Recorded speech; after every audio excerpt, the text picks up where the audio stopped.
ब्राह्मण की बेटी 11। ब्राह्मण की बेटी 11।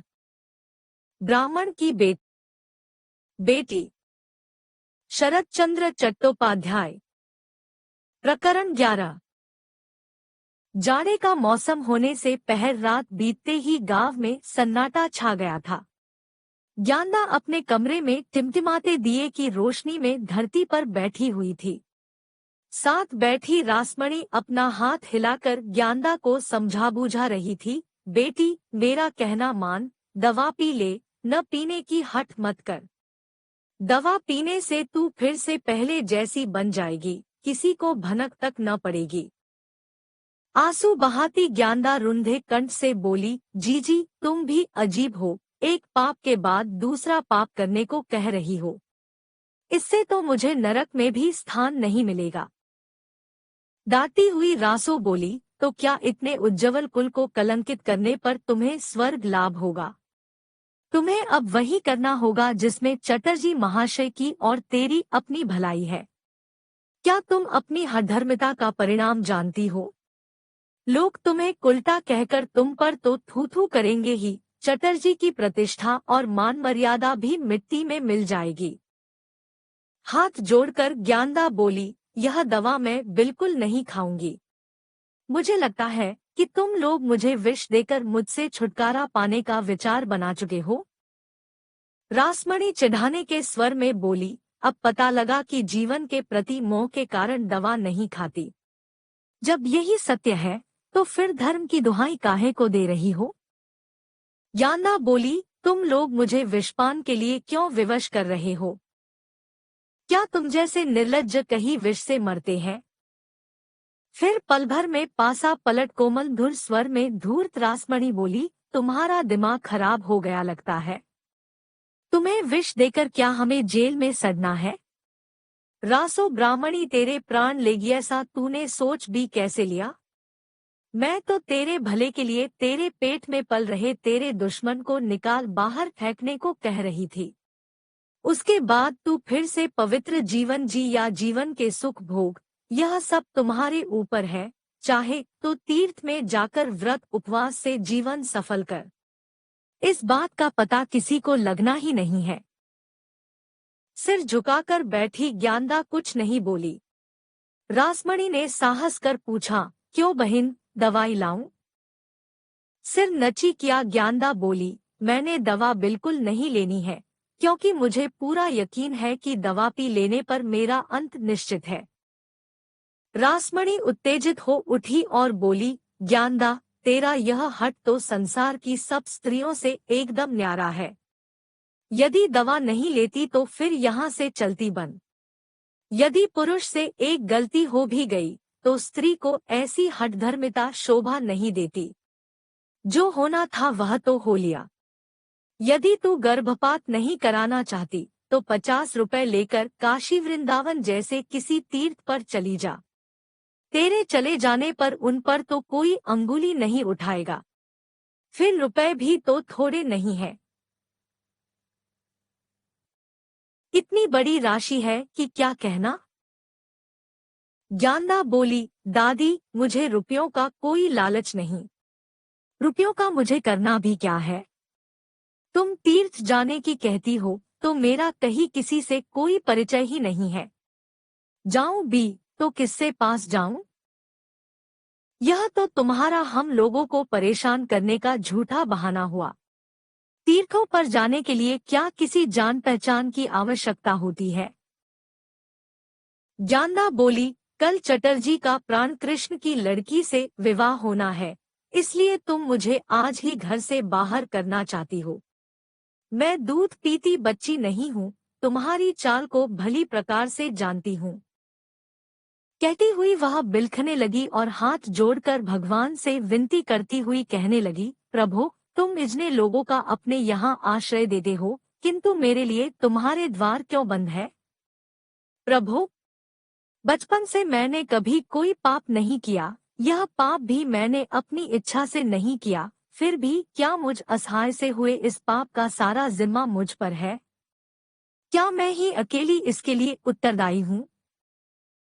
भगवान के नाम पर ज्ञानदा द्वारा दी जा रही इस दुहाई से रासमणि का क्रोध 7वें आसमान पर जा पहुंचा। वह गरजती हुई बोली, चुड़ैल, शाप देती है, झाड़ू मारकर यहाँ से निकाल बाहर करूंगी। तू क्या दूध पीती बच्ची है, जो तुझे परिणाम का पता नहीं था, या फिर तुझसे बलात्कार किया गया है? यदि तू तैयार न होती तो चटर्जी की क्या हिम्मत थी कि वह तुझे छू भी पाते और इशारे करे, तो फिर मर्द को कैसे दोष दिया जा सकता है? अब बड़ी सती बनती है, जरा दर्पण में अपना चेहरा तो देख। ज्ञानदा इस आरोप का भला क्या उत्तर देती? वह चुपचाप आंसू बहाने लगी। रासमणि फिर कोमल कंठ से बोली, देख, यदि तू केवट बहू की औषधि नहीं लेना चाहती तो न ले। क्या प्रियनाथ की औषधि ले सकेगी? वह तो भले आदमी है। ज्ञानदा बोली, क्या वह दवा देंगी? चटर्जी भैया इनकार तो नहीं कर सकेंगे।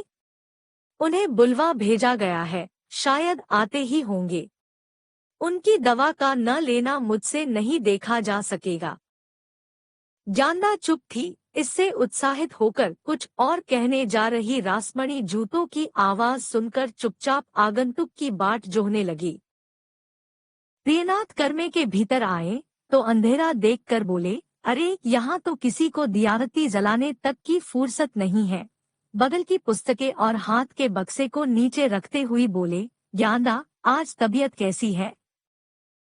ज्ञानदा को धरती पर बैठा देखकर वह बोली, अरे, इस ठंड में नंगी धरती पर बैठना ठीक नहीं है। दवाई बदलनी पड़ेगी। रासमणि को देखकर वह बोले, मौसी, तुम कब आई हो?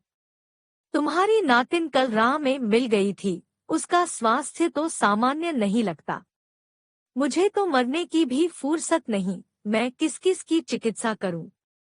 मौसी, कल सवेरे घर पर अवश्य आना, लड़की का विवाह है ना। कल तो मुझे भी घर पर रहना होगा। मरीजों की चिंता में अभी से धुला जा रहा हूँ। असल में लोग प्रियनाथ को छोड़कर विपिन जैसे किसी दूसरे डॉक्टर से चिकित्सा कराना ही नहीं चाहते। सोचता हूँ कि यदि यही चलात रहा तो इन लोगों की आजीविका कैसे चलेगी। पंचू ग्वाला सर्दी का शिकार हो गया है, उसे देखने भी जाना है। ज्ञानदा अपनी नब्ज दिखा। ज्ञानदा ने न हाथ आगे बढ़ाया और न ही कोई उत्तर दिया। रासमणि ने पूछा, प्रियनाथ, तुम्हारी समझ में ज्ञानदा को कौन सा रोग है? ज्ञानदा के चेहरे पर देखते हुए प्रियनाथ ने कहा, इसे अपच हो जाने से अम्लविकार हो गया है। रासमणि का इनकार में सिर हिलाना प्रियनाथ को अपने ज्ञान और अनुभव का प्रश्नचिन्ह लगाने जैसा अप्रिय प्रतीत हुआ। वह चिंतित होकर बोले, मेरे उपचार में संदेह क्यों कर रही हो? क्या किसी अन्य डॉक्टर ने आकर कुछ और बता दिया है? जरा उसका नुस्खा अथवा दवा तो देखूं। रासमणि मुहफ्फट औरत है, उसे जो कहना होता है एकदम बोल देती है। न भूमिका बांधने की चिंता करती है, न उचित अनुचित का विवेक करती है। किंतु आज उसे अपने स्वभाव के विपरीत सावधान होना पड़ा और वह बोली, बेटा, किसी और डॉक्टर को बुलाने जैसा कोई बात नहीं। तुम जैसे धनवंतरी के सामने कोई वैद्य डॉक्टर टिक ही कहाँ सकता है। चटर्जी भैया तो तुम्हें बहुत मानते हैं, वह तुम्हें छोड़कर और किसी को बुलाते ही नहीं है। फूलकर कुप्पा हुए प्रियनाथ बोले, इधर के डॉक्टर तो मेरे सामने छोकरे हैं। इन अधचरों को तो मैं 10 साल तक पढ़ा सकता हूँ। बिलखती हुई रासमणि बोली, बेटा, लड़की से ऐसी एक भूल हो गई है जिसे अपने विश्वास के आदमी के सिवाय दूसरे से कहा नहीं जा सकता। प्रियनाथ उत्तेजित होकर बोले, मेरे रहते किसी और से कुछ कहने की आवश्यकता कहाँ है? हाँ, ठीक होने में थोड़ा समय अवश्य लग सकता है, किंतु मेरी दवा की 2 खुराकें काफी होती है, तीसरी की आवश्यकता ही नहीं पड़ती। क्यों ज्ञानदा, क्या मेरी दवा की 2 बूंदों से तुम्हारा जी मचलाना ठीक हो गया था या नहीं? ज्ञानदा शर्म से मेरी जा रही थी। रासमणि बोली, बेटे, ज्ञानदा को तेरे सिवाय किसी पर भरोसा ही नहीं है। तुम्हारी दवा को यह अमृत मानती है, किंतु इसका रोग दूसरा है। अभागिनी का जी ही नहीं मचल रहा, इसे उल्टियां भी आ रही है। प्रियनाथ ने कहा, उल्टियां? लो, एक ही खुराक से रोक देता हूँ। अब घबराने की कोई बात नहीं। माथा पीटती हुई रासमणी बोली, प्रियनाथ, क्या तुम बुद्ध हो जो किसी संकेत को समझते ही नहीं हो? अरे, यह कुछ गलती कर बैठी है, ऐसी दवाई दो जिससे कलंक लगने से बच जाए। डॉक्टर के चेहरे को देखकर रासमणी को स्पष्ट हो गया कि इस बुद्ध को अभी तक ठीक से कुछ समझ नहीं आया। सारी बात साफ बताने के लिए वह प्रियनाथ को एक कोने में ले गई और धीरे धीरे उसके बारे में जो कुछ कहा, उसे सुनते ही वह बिदक उठा। मौसी खुशामद करती हुई बोली, बेटे, कोई ऐसी कारगर दवला दो कि जिससे गोलोक चटर्जी के उज्ज्वल चरित्र पर कलंक न लग सके।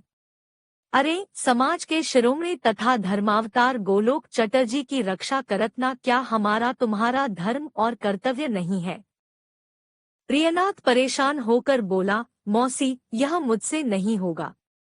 तुम किसी दूसरे डॉक्टर को बुला लो। सुनकर चकित हुए रासमणी बोली, प्रियनाथ, तुम यह क्या कह रहे हो?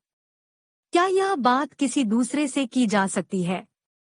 तुम अपने आदमी हो, ब्राह्मण हो, अपने धंधे के धनवंतरी हो, तुम्ही को उद्धार करना है। प्रियनाथ के मुंह खोलने से पहले ही चुपके से दरवाजा खोलकर गोलोक कमरे में आ पहुंचे और विनम्र स्वर से बोले, यह लड़की दूसरों की दवा को विष मानती है। अब तुम्हारा ही सहारा है, तुम्ही को इसका उद्धार करना है। प्रियनाथ बोला, आप लोग किसी और डॉक्टर को बुला लीजिए। मैं जोखम के काम नहीं करता।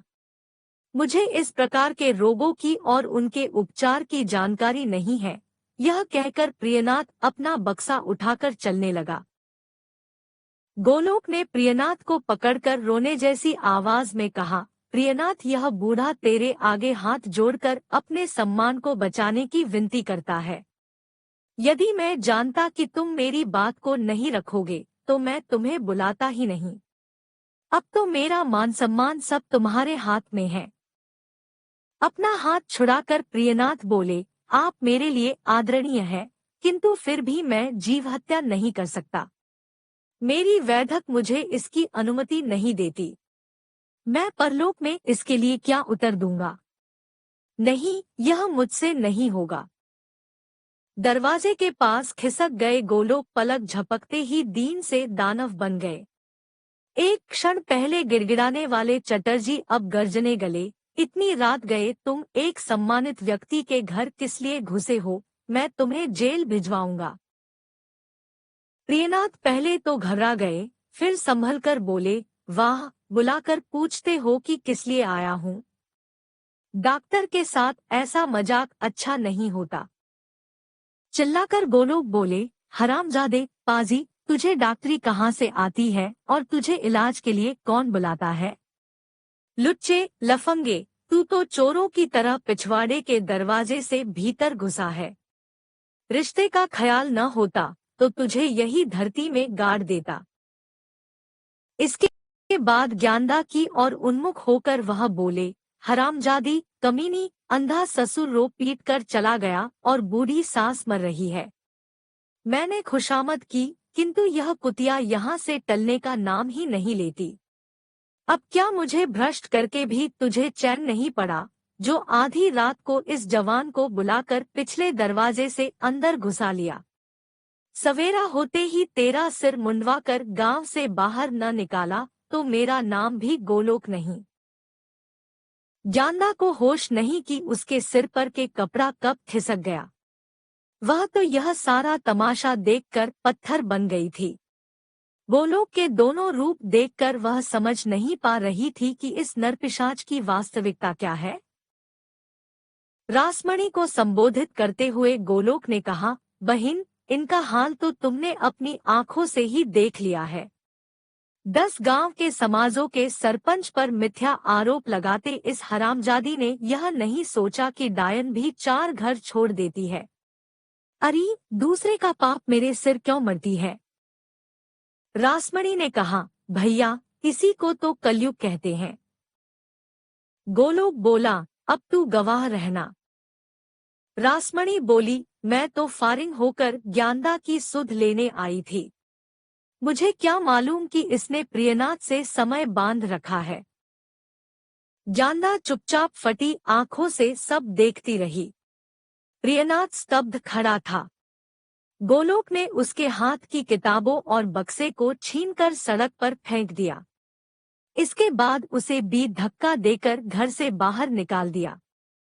वह गरजते हुए और डांटते हुए बोले, रामतनु बनर्जी का लिहाज कर रहा हूँ। तू उसका दामाद न होता तो आज तू 4 आदमियों के कंधे पर सवार होकर घर जाता। यह कहकर गोलोक ने प्रियनाथ को जोर का एक और धक्का दिया। इधर शोरगुल सुनकर नौकर भागे हुए इधर आ गए तो उनके बीच में रास्ता बनाकर गोलोक चलता बना। प्रियनाथ मुंह से एक शब्द भी न बोल सका। नौकर चाकर तमाशा देखकर वापस चले गए। रासमणी भी अपने घर को चल दी। प्रियनाथ भी उदास चेहरा लिए सड़क पर पड़ी अपनी पुस्तकों और बक्से को उठाकर घर को चल दिए। जड़मूर्ति बनी ज्ञानदा अकेली कमरे में चुपचाप बैठी रह गई।